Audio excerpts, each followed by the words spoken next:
What's up, guys? This is Coach Grant with First Down Training, and welcome to another episode of our First Down Training show. Today, we're going to be talking about one of the biggest wastes of time in youth sports, okay? So we're going to get into that, then talk about some current events, some other news in the NFL, and then we're going to be answering some of your guys' questions that you left on a previous episode of this show. So I appreciate you guys tuning in.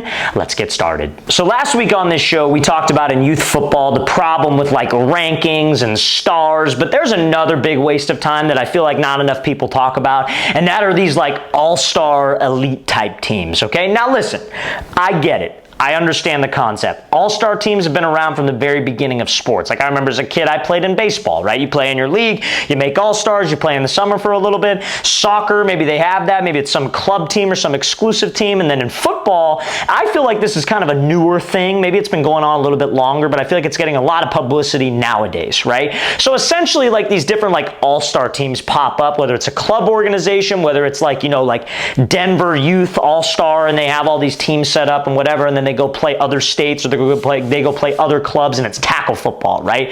Now listen, I get the concept from a competition standpoint. If you want little Johnny or little Timmy or whoever to be on that team, to be around some of the best guys in that specific area so he can compete against them, see how he stacks up, or go up against other talent, by all means. I think that's totally fine, and I think that's totally viable. I'm a firm believer of like, you want to try your hardest to be the worst one in the room until you're not the worst one in the room. So what I mean by that is like from a training perspective, like I tell my athletes all the time, like my younger guys, like 7th, 8th grade, like, hey, how would you feel about training with the high school guys? How would you feel about training with juniors and seniors in high school? And some of them are like, and then some of them are like, yeah, I want to do it, because they'll show up to that session and they'll be the worst one there. But that's going to elevate their game. So like if you want your kid or you want to be around other talented players because you feel like that's going to elevate your game, mazel tov, that's great. I'm super happy for you, and I think that's awesome. Now, here's the problems that I have with these all-star teams. Number one, great way to injure yourself. Now, a lot of these all-star teams, when it takes place, is in the spring, maybe early on in the summer. What's right around the corner, you guys? Summer football starting in August. Now, I know there is spring football in some states. See, I'm in California. We don't have spring football. It's just 7-on-7. A lot of kids play other sports like baseball, soccer, basketball, whatever. So we don't have that spring football season like some of these other states do, where youth football guys will go straight up into pads. I just think it's a bad idea because like they don't have spring high school football, right? So if you're like a 7th grader, you're an 8th grader, and you're about to go into high school or whatever, like that time in the off season is super valuable, right? So if you injure yourself in some type of all-star game, you injure yourself playing for some type of club, like, you know, travel team or whatever the case may be, then that's a little bit of a problem. Like 7-on-7, it's a different story, because in 7-on-7, you're not pads, you're not getting contact, you're not getting hit. But you go to some all-star game that the outcome really doesn't matter as much as people think it does, and you get hurt, and then you miss the first start of your summer football, that's going to hurt your play time. So I just want you to be careful, especially with the timing of when these all-star games take place. Now, here's the other thing I want you to be careful of. Is it really worth your time, and is it really worth the money? So, and the reason why I say all this is I'm not trying to bag on these all-star teams. I'm not trying to make fun of all these all-star teams. I know it might seem like it sometimes, but I'm not. I think a lot of them have their hearts are in the right place. They're trying to develop kids, and they're trying to help them out, trying to give them good training. Fantastic. But I've seen a lot of situations where it's a pretty penny to get onto one of these teams, right? So like, this is the issue with the whole pay-to-play model. Like, I'm an all-star team, but it's $1,000 to sign up. Okay, well, what if you're a quarterback? And I've had this happen to multiple guys that I have trained. Okay, we paid the $1,000, but 6 other kids also paid the $1,000. So what are we going to do? They're all going to play because it's pay to play, right? So you're going to get 1 rep every like hour and a half. Is that really worth your time?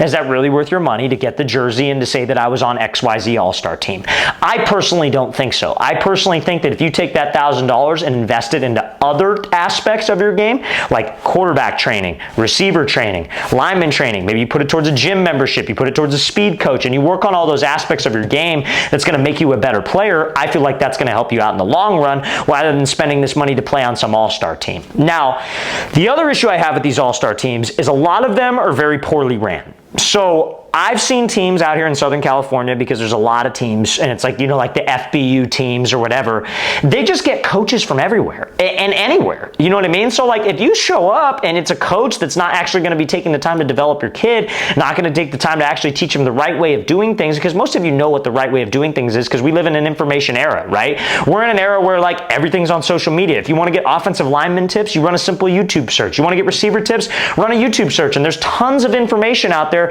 and you guys can see the right way of doing things. NFL players talking about the right way of doing things. So if you're in a situation where it's a really old school coach maybe doesn't know what he's doing, whatever the case may be, are you just going to waste a whole bunch of time, weeks of your time, when you really could be training and improving your skills even more so, or going to the gym, getting faster, whatever it is, than wasting your time on this team? That's why I say that. So make sure you know who the coaches are.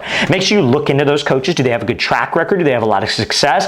Or do they know what they're doing, right? Because I just don't want you to waste your time, and I don't want you to waste your money. That's the whole purpose of everything. Whenever I talk about stuff with youth sports, whenever I talk about stuff with 7-on-7, like recruiting scams, whatever, I'm trying to save you time, and I'm trying to save you money. I'm not sitting here saying, don't play for that all-star team, play for my all-star team. I don't have a team. I'm not sitting here, don't train with that guy, train with me. I will never ever do that. It's your prerogative. It's your decision. I don't care. I know what I'm teaching. Fine. If you don't want to go with it, don't go with it, right? Same thing with this type of stuff, you guys. I don't have an all-star team. I'm not trying to get you to come play for my team or do something different. I'm not saying come sign up for my camps and don't play all-stars. I am just trying to save you time and money when you have to make that decision. Now, the other thing that I have a problem with these all-star teams is the promise of exposure and the promise of rankings, okay?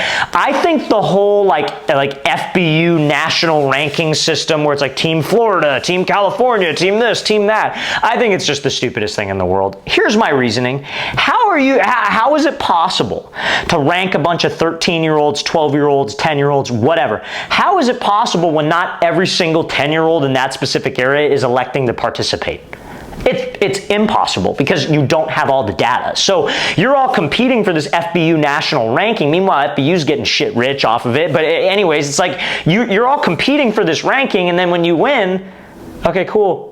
All right, back to the off season. Like nothing happens, you know what I mean? So it's like a lot of these parents, they don't know, and a lot of kids, because they don't know, they're spending all this money to be on this like team and this all-star team. You travel to Florida and you go play over there, and don't get me wrong, the competition, great. Going up against other people from other states, seeing how you stack up, fantastic. If that's what you're in it for and that's how you want to spend your money, fine, totally fine. I'm not telling you not to do that. But this promise of exposure, this promise of like, oh, your kid's going to play on this team, he could get ranked, he could get noticed, he'd get an offer. It's not going to happen, you guys. I don't know a single high school head coach, not one. And I've met a lot of high school head coaches over my days. I was a high school coach for a while.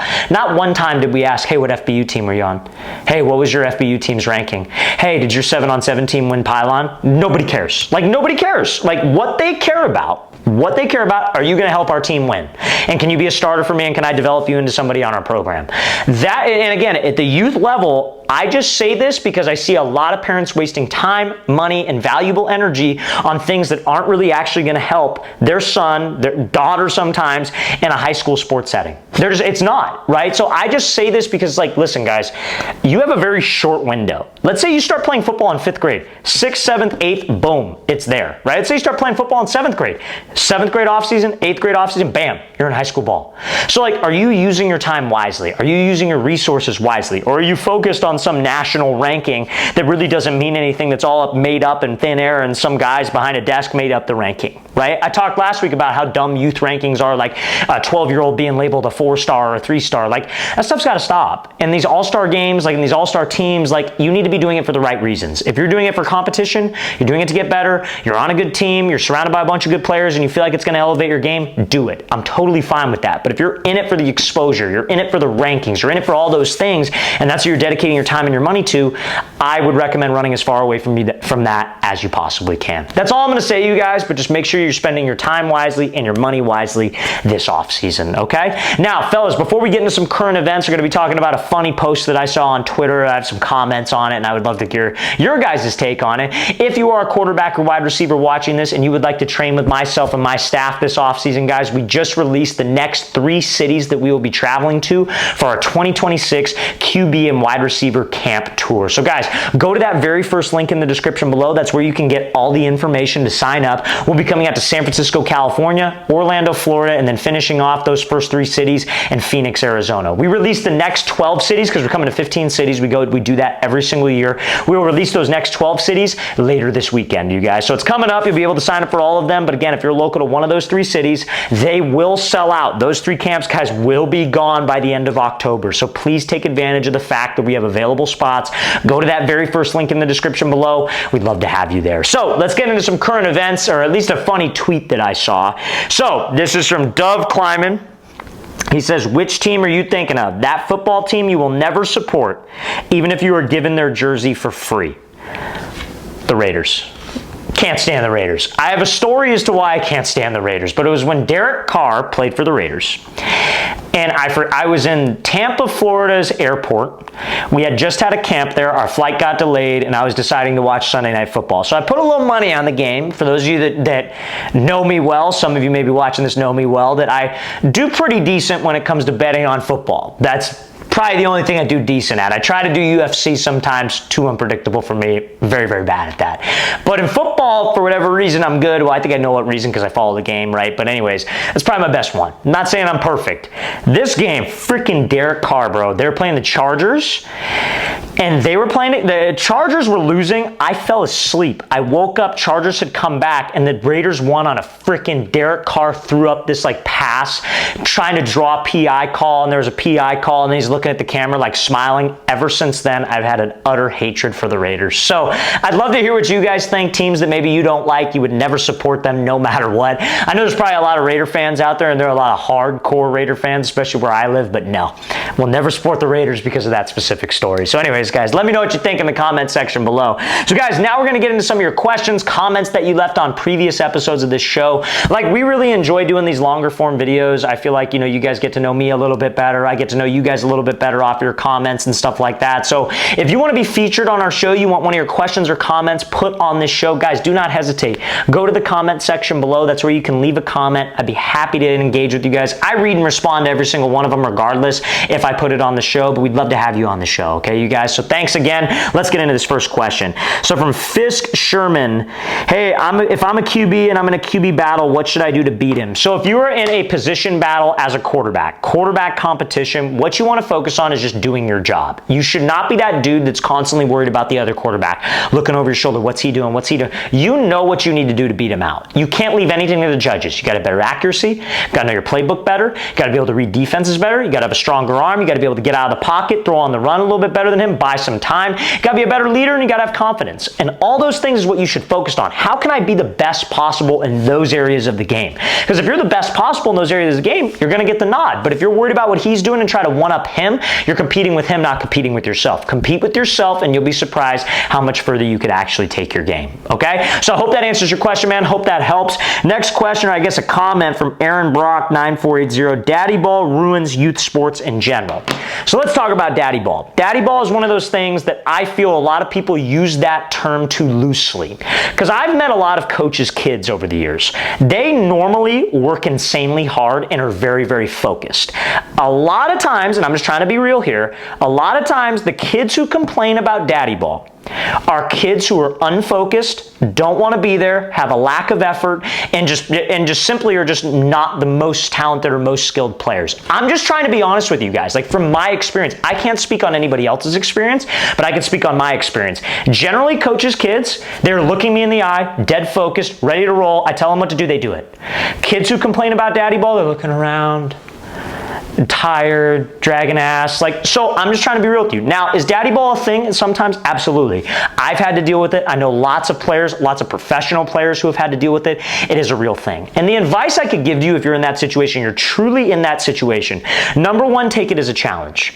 Take it, be like, I'm going to prove to everybody that I should be playing. Because that's what I did when I was a player. I had this old daddy ball thing in high school. And I remember there were literal booster club meetings where parents were yelling at our head coach to give me an opportunity to play. That's the level that you want to take it to. And then last but not least, what I recommend doing is if you could find a new team, find a new team. Because I'm going to tell you this right now, if it's daddy ball, more than likely not going to change. So if you can switch to a different team, you could go to a different team, even if they're not as skilled. As a youth football player, it is about repetition and it is about getting that muscle memory down and getting game experience. So you need to go to a situation where you're going to play. Okay? So I hope that makes sense, man. Appreciate you leaving that comment. Next question. This is a good comment, actually, from Richard Terry Jr. 8691. That vacation part. On my son's tackle team, parents complain about their kid not getting playing time, yet constantly have them missing practice because of summer activities. Like, what the F? So, if you want to play football, you got to schedule your vacations around football. Like, I'm sorry, and family time's important. Going on vacation with your family, if you could afford that and you have the means to do it, is important. But if you're parents, this is for you too. If you're serious about your son playing football, and as a kid, if you're serious about playing football, you guys need to be on the same page that, listen, our vacations need to happen when I am not at practice, or when we're on break, or when we're on dead period or whatever, because I take football very seriously and I want to play football in college and I want to start. As I'm telling you this right now, you don't want to be the dude that misses, even if it's optional. You're going to learn this in football as you get older. Optional means mandatory. Optional lift, mandatory. Optional practice really means mandatory. And coaches evaluate everything. If you're missing every single optional practice, you don't think that matters? That absolutely matters. So guys, do not miss practice because of vacation. Maybe I'm old school, but even if your coach says hey, it's okay, it's really not okay. I'm just trying to be honest with you guys so you hear it from me and you're not surprised when it happens. But don't be surprised if you're not getting play time and you missed a week of practice in the summer because your family was gone. And I get it. Sometimes you don't have the control over that because your parents make the decisions. I get that and I sympathize with that. But you need to communicate with your parents that stuff can't happen again. All right? So I hope that makes sense, you guys. So fellas, that's it for this episode. Seriously, I appreciate everybody hopping on. Appreciate you guys, just engaging with the page, engaging with the channel. We really appreciate all your support. Again, if you have questions, don't hesitate. Leave that in the comment section below. Be happy to feature you on the next episode of the show. And we'll see you guys next time.